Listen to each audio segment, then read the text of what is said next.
Trustee member doctor Hemant Kumar ji, उपस्थित अभिभावकगण, हमारे शिक्षक वृंद, सभी प्यारे बच्चे एवं सभी ग्रामीण, हम आज 77वां गणतंत्र दिवस मना रहे हैं। इस 77वें गणतंत्र दिवस की आप सबों को हार्दिक बधाई एवं शुभकामनाएं। मैं आप लोगों को ये बताना चाहता हूँ इस शुभ अवसर पर ही कि अपना विद्यालय जो शिक्षा इंटरनेशनल स्कूल जो Shanti educational and social welfare trust के तहत संचालित है,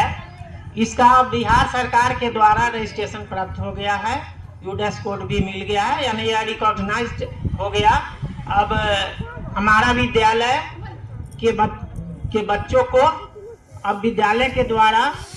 जब यहाँ से पास होंगे या बीच में कोई स्थानांतरण ट्रांसफर सर्टिफिकेट लेना चाहेंगे, तब उनको ट्रांसफर सर्टिफिकेट या जो पास हो जाएंगे तो विद्यालय परित्याग प्रमाण पत्र भी इशू किया जाएगा और वे अपने राज्य के या देश के किसी भी विद्यालय में कहीं भी नामांकन चाहेंगे तो वहाँ उनका नामांकन उनके योग्यता के आधार पर हो सकता है। प्यारे बच्चों, जैसा कि हमारे विद्यालय कुछ बच्चों ने अपने स्पीच में कहा है कि हमारा देश, हम आज 77वां गणतंत्र दिवस मना रहे हैं, तो हमारे देश पर लगभग 300-400 वर्षों तक अंग्रेजों का, मुगलों का और अन्य जो इन्वेडर थे उनका शासन रहा और उनके शासन के दौरान ही उनके क्रूरता से उबकर देशभक्ति भावनाओं से प्रेरित होकर हमारे देशवासियों में देशभक्ति की भावना जगी और हमारे देशभक्तों ने जैसे तुम लोग जानते हो कि रानी लक्ष्मीबाई, तात्या टोपे, ये लोग आगे चल के भगत सिंह, सुभाष चंद्र बोस, महात्मा गांधी,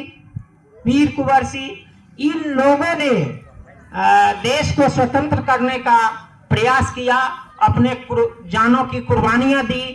धन बल सबको त्याग करके देश को एक सूत्र में बांधने हेतु, अपनी सरकार के गठन हेतु, अपनी शासन व्यवस्था के लिए प्रयास किया और बहुत सी कुर्बानियों के पश्चात जब हमारा देश 15 अगस्त 1947 को स्वतंत्र हुआ, अंग्रेजों की गुलामी से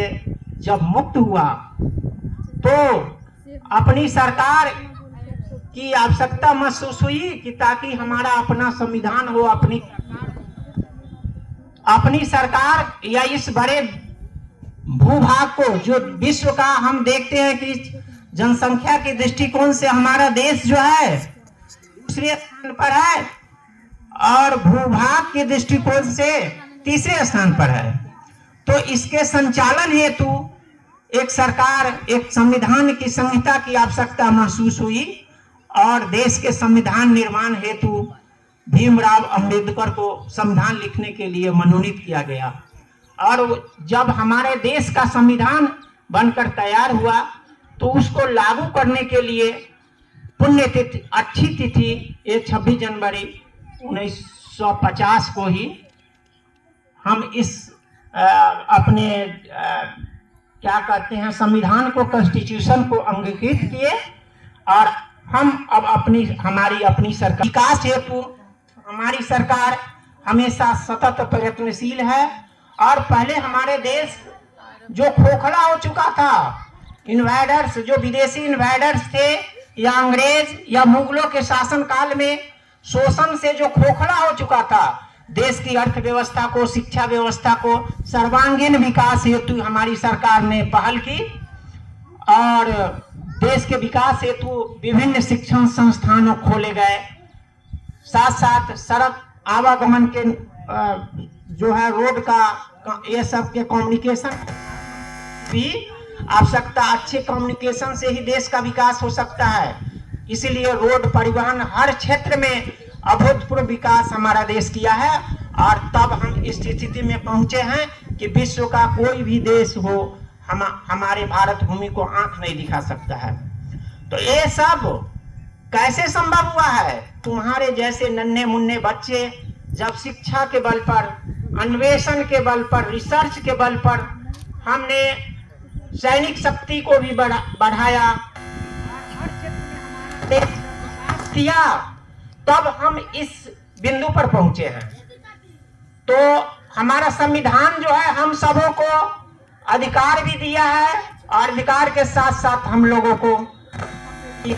का कर्तव्य भी बनता है कि हम देश के प्रति वफादारी निभाएं, देश की राष्ट्रीय संपत्ति की रक्षा करें और देश के विकास में हम अपनी अहम भूमिका निभाएं। तुम छोटे छोटे बच्चे ही देश के कर्णधार हो, आगे चलकर तुम लोगों में से ही कोई बड़े पदाधिकारी होंगे, कोई चिकित्सक बनेगा, कोई माने विभिन्न ओहदों पर विराजमान होंगे। ये कैसे संभव होगा? जब तक तुम ईमानदारी से मेहनत नहीं करोगे, शिक्षा नहीं अर्जित करोगे, तब तक ये संभव नहीं है। इसलिए आप सबों को ये शपथ लेना चाहिए इस अवसर पर कि हम ईमानदारी से मेहनत करेंगे। आपके अभिभावक विभिन्न क्षेत्रों में कड़ी मेहनत करते हैं, चाहे किसान हो, कोई व्यवसायी हो। आप सभी जानते हैं कि पैसा कितना मेहनत से कमाया जाता है और उस मेहनत की कमाई आपके शिक्षा पर, आपके भोजन पर, विभिन्न तरह के खर्च करके आपको अच्छा बनाने का अथक प्रयास कर रहे हैं। वो खुद आधा पेट भी खा लेते हैं, खुद पे कमी रखते हैं, अच्छा वस्त्र नहीं पहन करके प्रयास करते हैं कि हमारे बच्चे अच्छे संस्थानों में पढ़े, अच्छी शिक्षा लें। और जब तक आप ईमानदारी से मेहनत नहीं करेंगे, विद्यालय में भेजा जाता है तो अच्छे, जैसे यहाँ शिक्षण व्यवस्था किया गया अच्छे से लिए, और आप सभी को होमवर्क दिया जाता है घर से काम करने के, या विद्यालय कक्षा में भी किया जाता है, उसको ईमानदारी से जब नहीं पूरा करेंगे, नहीं निभाएंगे, तो आप अच्छा नहीं कर पाएंगे, अच्छा नहीं बन पाएंगे। तो आप अभिभावकों का देश के प्रति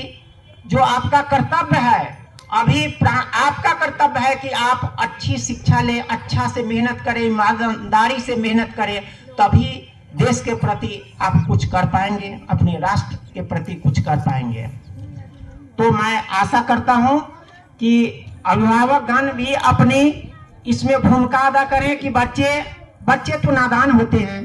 घर पे यदि विद्यालय में जो वर्क दिया जाता है और उनको केवल याद दिलाना है कि बेटे बैठ जाओ, संध्या समय चाहे जब विद्यालय से बच्चे जाते हैं तो कुछ नाश्ता करके और जो विद्यालय का वर्क हो उसको ईमानदारी से पूरा करें। ऐसा ना हो कि विद्यालय में फिर 2 दिन 3 दिन ऐसा है कि नहीं, जब वर्क पूरा करके लाते हैं तो जब विद्यालय में उनको कुछ दंड दिया जाता है तो विद्यालय बच्चे की मानसिक स्थिति पर भी असर पड़ता है। इसलिए जैसे विद्यालय में प्यार से पढ़ाया जाता है, अभिभावक भी बच्चों को प्यार दे, लेकिन प्यार के साथ साथ उन पर थोड़ा कमांड भी रखें कि वो मेहनत करें। और बच्चों में जब मेहनत की टेंडेंसी हो जाएगी, उत्पन्न हो जाएगी कि वो मेहनत करने और स्वतः बैठ के पढ़ने लगेगा, तो स्वाभाविक रूप से वो अच्छा करेगा। तो इसलिए बच्चे को अच्छा बनाने के लिए हमारे विद्यालय के शिक्षक वृंद और अभिभावक सब लोगों की भूमिका है। विद्यालय में शिक्षक केवल पढ़ाएं ही नहीं, बल्कि उनको व्यवहारिक ज्ञान भी दें कि उनका लोगों के प्रति कैसा व्यवहार करना चाहिए। पढ़ाई के साथ व्यवहारिकता का भी ज्ञान होना बहुत जरूरी है, कैसे समाज के लोगों के साथ वे व्यवहार करें। तो इन्हीं शब्दों के साथ मैं आशा करता हूं कि आप सभी बच्चे, अभिभावकगण और शिक्षक वृंद अथक प्रयास से अपने मेहनत के बल पर बच्चों को अच्छी शिक्षा देने में अहम भूमिका निभाएंगे। यानी आप सभी अभिभावकगण, शिक्षक और हम सभी के प्रयास से ही बच्चे अच्छा करेंगे, ये आशा करता हूं। जय हिंद, जय भारत। धन्यवाद चेयरमैन सर।